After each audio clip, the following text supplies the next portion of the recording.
Vandeham Shri Guru Shri Jathatadakama Shri Guru Vaishnavanscha Shri Rupa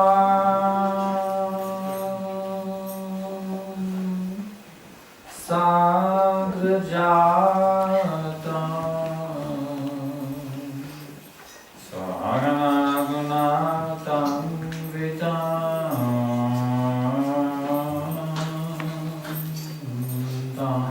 Sajivam Sadaitam Vadutam Parijana Saitam Krishna Chaitanya Deva Shri Radha Krishna Padam Sahagana Lalita Shri Vishakam Vitamsha Namah Om Vishnu Padaya Krishna Vishaya Bhutale Srimate Bhakti Vedanta Swamini Namine Namaste Saraswate Deve Gaura Pracharine Nirvishesha Shunyavadi Pashyatra Deshatharine. So, ladies and gentlemen, we welcome you today to the initiation ceremony. One of our members is becoming initiated today. What does that initiation mean? Initiation means commitment. It's like one goes to the university. One may drop in on some classes and pick up a little information. But when somebody registers in the university, now they're committed. They go to the classes, they write the papers, they sit for the exams, they're plugged in. Registration, a registered student is plugged into the system, the educational system. By following the instructions that are coming to him from the professors, he becomes duly authorized, qualified graduate in due course of time. So in the same way, our society, Krishna Conscious Society, is an educational institution. We have a program of training how one can become a pure devotee of God, how one can become qualified to escape the cycle of birth and death and be in the transcendental kingdom of God and come to death. So initiation means one is committed to following the instructions coming down from Krishna through the mind and the secret succession. One becomes a disciple of the spiritual master. Just as one follows his professor in the university, one follows the spiritual master as his professor in Krishna consciousness. He works under the direction of that professor to perfect himself in Krishna consciousness.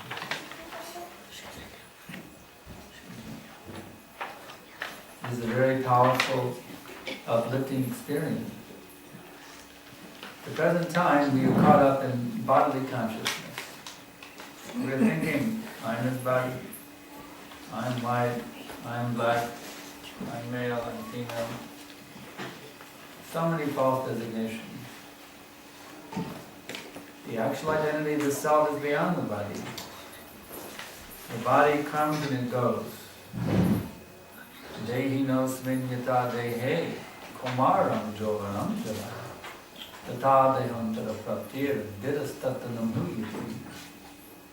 As the embodied soul continues to pass from boyhood to youth to old age, the soul similarly passes into another body at the time of death. The self-realized souls are not bewildered by such a change. So, by becoming initiated and following the instructions of the spiritual master, one becomes a self-realized soul in the course of time, completely situated in his eternal spiritual identity beyond the body. That doesn't mean he becomes disconnected from this world. It means he becomes more connected to this world, to everything. Because Krishna, or the Supreme Person, is everywhere. Everything we see is his energy. This is the powerhouse. Empowers this microphone, the electricity. Similarly, Krishna, or God, is the supreme powerhouse, and he empowers everything. So when you're directly connected to the powerhouse, you become very, very energized to deal with everything in a very powerful way, very successful, intelligent. So it's not that by taking initiation one becomes disconnected from ordinary affairs, he can't function anymore in this world. No, he becomes more connected with everything. Because he sees he sees what's the underlying energy, a source of everything that's going on here. So initiation is a very powerful experience, which reconnects one not only with one's own true identity, the spiritual self beyond the temporary body, but also that Supreme Person by whose energy everything is going on. Seasons are coming and going.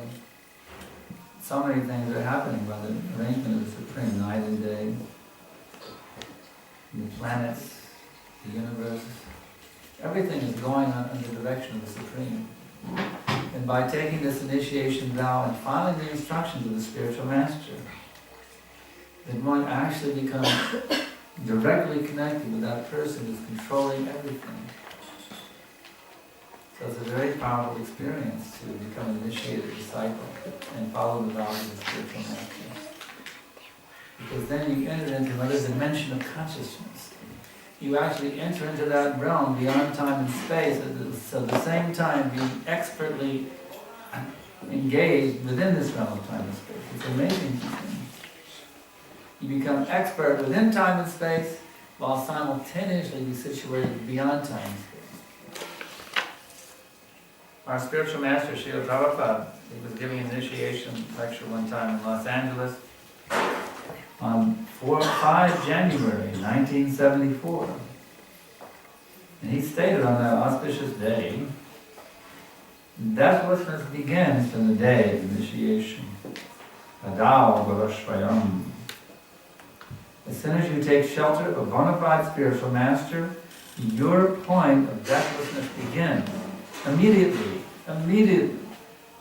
And if you continue the advice and instruction of the spiritual master of the Shastra, then you become deathless. No more death. So this is entering into immortality. The day of initiation means now the disciple becomes deathless. As long as he remains fixed in obeying the order of his spiritual master, he remains a deathless, immortal being.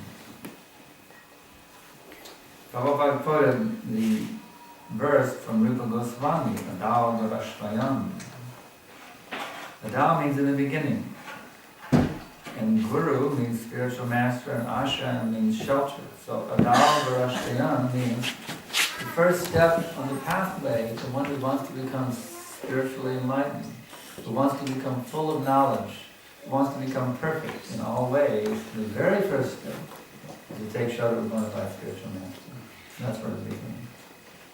So if you are serious to achieve the supreme perfection, then you should be sitting at the next ceremony for initiation.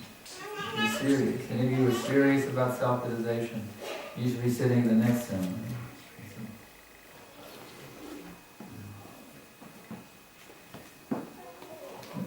the disciple makes a pledge to the spiritual master. His commitment is this.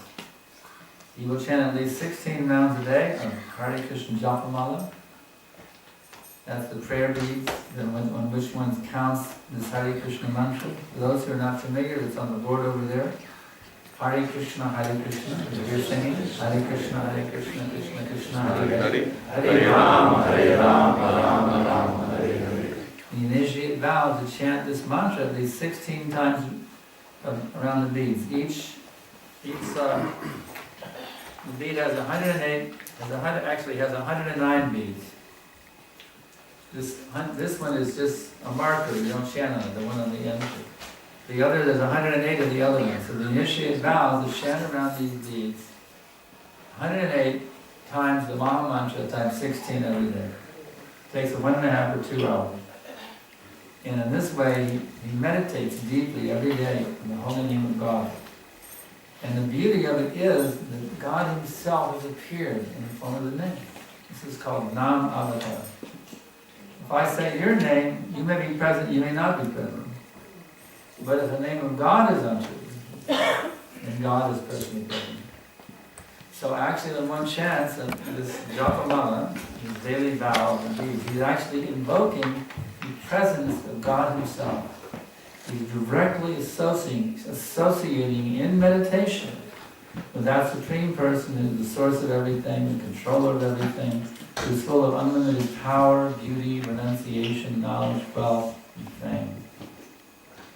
So just imagine if every day you spend 1.5 to 2 hours directly associating with God, what will that do for your consciousness?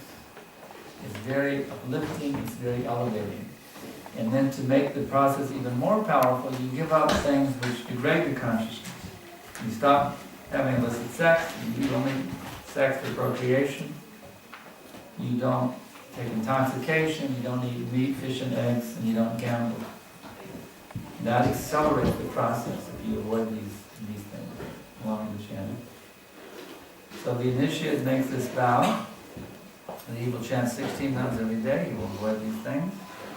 And in the matter of chanting, there are also 10 kinds of offenses to be avoided. The first offense is to blaspheme the devotees who have dedicated their lives to propagating the holy name. In other words, all those persons who have taken this pathway, they're considered to be saintly people. Even though they may have come from a rough background, may have been sinful before. But anyone who takes this pathway seriously is to be regarded as a saintly person and should be honored as a saintly person. They shouldn't be criticized. They should always be respected. The second is to consider the names of the demigods, like Lord Shiva or Lord Brahma, to be equal to or independent of the name of Lord Vishnu. Now, many people, especially in India, it's very common to think, well, there's so many different gods. Whether I chant Durga, Durga, Shiva, Shiva, Kali, Kali, Brahma, Brahma, Krishna, Krishna, it's all the same because actually everyone's the supreme. I can even say parking meter, or, you know, I can say anything. I can say Denmark, Denmark, Denmark. It's all, everything is God, so whatever I say, it doesn't really matter because it's all one. But that's not the conclusion of the scriptures, nor is it logical. If everyone is the supreme, then is there a supreme? If every court is the Supreme Court, is there a Supreme Court anymore? If I say every single court in Denmark is the Supreme Court, is there a Supreme Court anymore? No, there's no Supreme Court. Supreme Court means one without a second. There can't be any 2 Supreme Courts, or 3, or 4, or 5. There's only one Supreme Court. Therefore, there's only one Supreme Being. So if someone says all the gods are the supreme, actually they're presenting atheism. It's a covered form of atheism. Yes, all the gods are the supreme. No, that's atheism. So it's confirmed in the Vedic scriptures. Krishna says, Sarva Adi Devanam. He says, I am the source of all the gods. And Lord Brahma, who is one of the gods, he says, Ishvaraha Paramaha Krishna, Satchidananda Vigraha, Anadir Adir Govinda, Sarva Karana Karanam. Krishna is the supreme controller. He has an eternal form which is full of bliss and knowledge. An-adir, he is the source of everything. Anadir, he has no origin other than himself. He is called Govinda, and he is the cause of all causes. It's also confirmed in the Rig Veda. Om Tad Vishnu Paramang Padam Sada Padanti Suryo Divya Shaksharapatam. All the demigods, they are looking to the abode of Lord Vishnu as the supreme. All the demigods. It's stated directly in the Veda. So that original form of Vishnu, that is Krishna. He has many expanded forms. But the original form of Vishnu is Krishna. That's why we are called Vaishnavas, which means devotees of Vishnu. Even though we are Krishnites, we are also called Vaishnavas because Vishnu's original form is Krishna, two-armed Krishna. The third offense is to disobey the order of the spiritual master. The spiritual master is Krishna's representative, so we follow his instructions. The fourth offense is to blaspheme the Vedic literature or literature in pursuance of the Vedic version. The fifth offense is to consider the glories of chanting Hare Krishna to the imagination. Since the holy name is Krishna himself, it has unlimited potency. And there's no way you can over-glorify the name. It's not possible.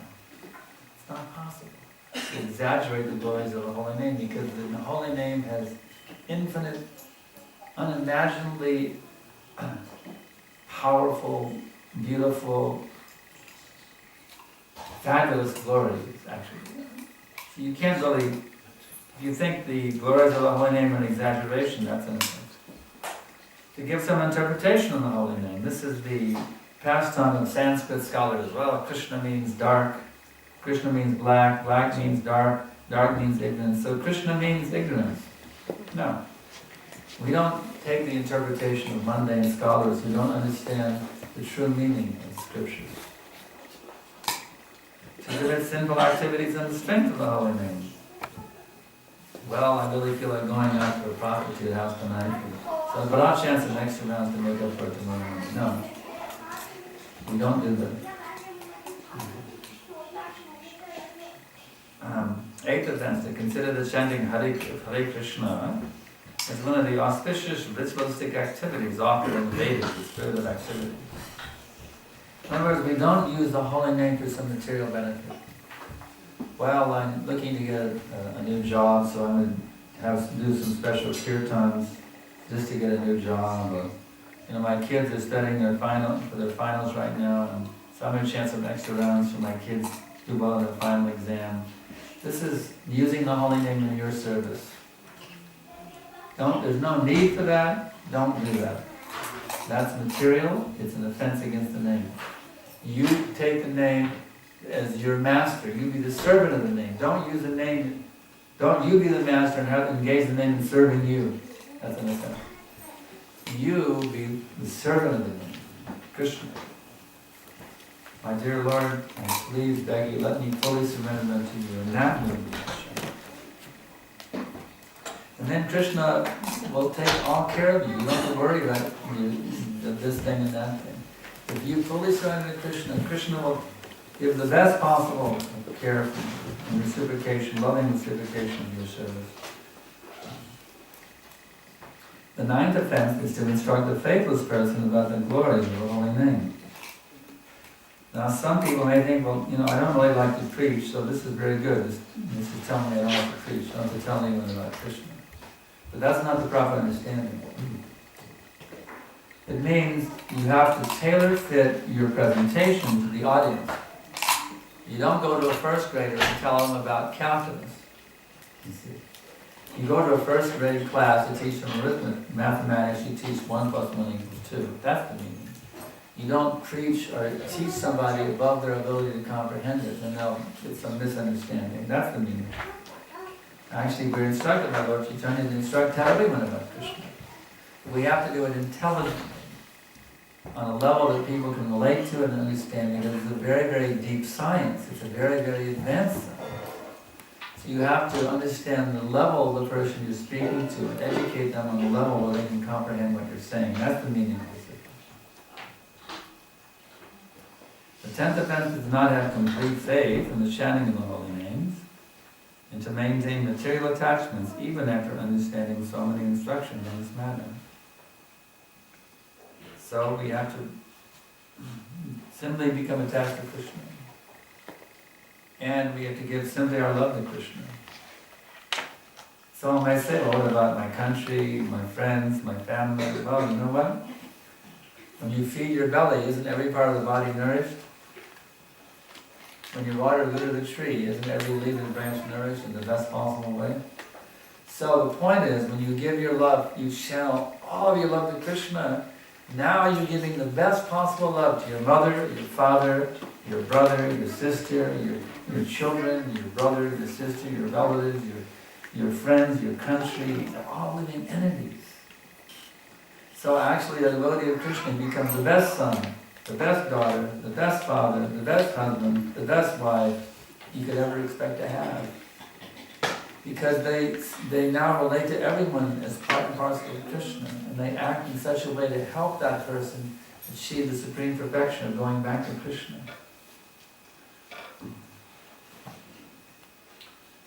And there's also an extra offense to the inattentive while chanting. When I chant Hare Krishna, I should be very attentive, not my mind going here and there. There's different types of inattentive japa. Just like in the airport, they have a radar spinning around, you know. They're called radar japa, where you're chanting, Hare Krishna, Krishna Krishna, Hare Hare, Hare Ram, Hare Ram, Hare Hare, like checking everything around. Your mind is here, is looking around the room. You're not in the mantra. You're looking here. Oh, somebody's coming. Hare Krishna, Hare Krishna. That's called radar japa. That's inattentive. Another is jabber japa. You're chanting Hare Krishna. How's it doing, Prabhu? Krishna Krishna. What we having prasad today? Ram, Ram, Ram. You try to have a conversation while you're doing your round. It's called jabber japa. That's inattentive. There's also another one called dive bomber japa. Just like in World War II, they would come flying over and they would drop the bomb and go down, you know, and drop the bombs and go back up to get away from the anti-aircraft guns. You know. So that's called dive bomber japa. Dive bomber japa. So we have to avoid these different kinds of inattentive chanting. Dive bomber japa, jabber japa, radar japa. We have, the real key is given by Prabhupada, actually. When you chant japa, just try to feel the presence of Krishna. Prabhupada told one of my god sisters like that. Just try to feel the presence of Krishna. It's such a wonderful instruction. Wow. Can you imagine feeling the presence of Krishna? That's real japa. That's when your japa is really good.